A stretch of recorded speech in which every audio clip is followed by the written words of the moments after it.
Alors passons maintenant à l'analyse olfactive. On va parler ici du nez d'un vin. Alors le nez d'un vin est l'ensemble des caractéristiques olfactives qu'il dégage et qui déterminent ses arômes. Les arômes sont des composés chimiques volatiles contenus dans le vin. Ils se libèrent sous une forme perceptible par notre odorat. Certains arômes dits variétaux ou primaires sont présents dans le raisin lui-même. Ils sont caractéristiques du cépage utilisé. D'autres arômes vont se développer au cours de la fermentation et encore d'autres dans le vieillissement du vin. Des composés chimiques contenus dans le sucre, du mou et dans les levures vont se transformer et libérer des composants volatiles lors de la fermentation. Enfin, les arômes peuvent venir des tanins transmis par la peau des raisins ou le bois de la barrique dans lequel le vin est élevé. Cette combinaison complexe des arômes rend chaque vin unique.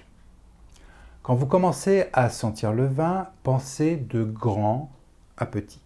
Pensez d'abord aux grandes catégories, puis affinez.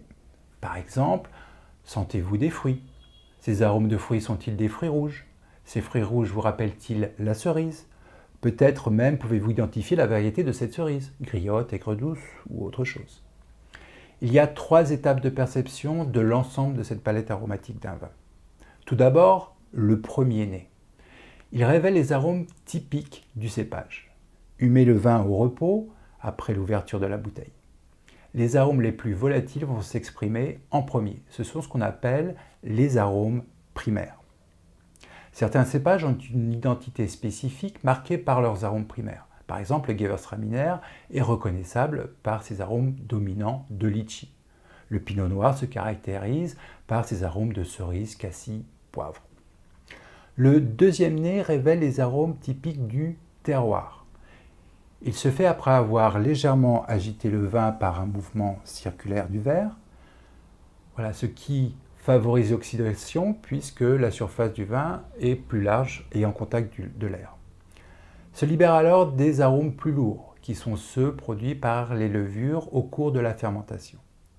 Ces arômes marquent les vins bien vinifiés, issus de terroirs plus nobles, et s'expriment généralement après quelques années de vieillissement. Enfin, le troisième nez. Il révèle les arômes développés au cours du vieillissement. Humez le vin un certain temps après l'ouverture de la bouteille. 30 minutes, 1 heure peut-être.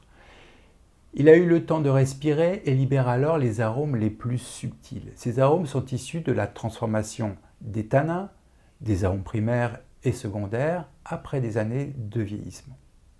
Ce sont les arômes les plus nobles et les plus complexes qui différencient les grands vins des bons vins. Notez que les arômes du vin au repos, après agitation et après oxydation sont significativement différents et gagnent en complexité. Alors, pour vous aider à vous retrouver parmi tous ces arômes, vous pouvez utiliser cette roue aromatique.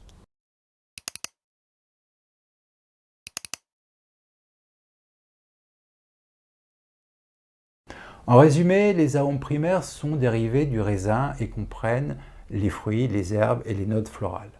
Les arômes secondaires proviennent de la fermentation du jus de raisin. Et les arômes tertiaires proviennent du vieillissement, généralement en bouteille ou éventuellement en fût de chêne.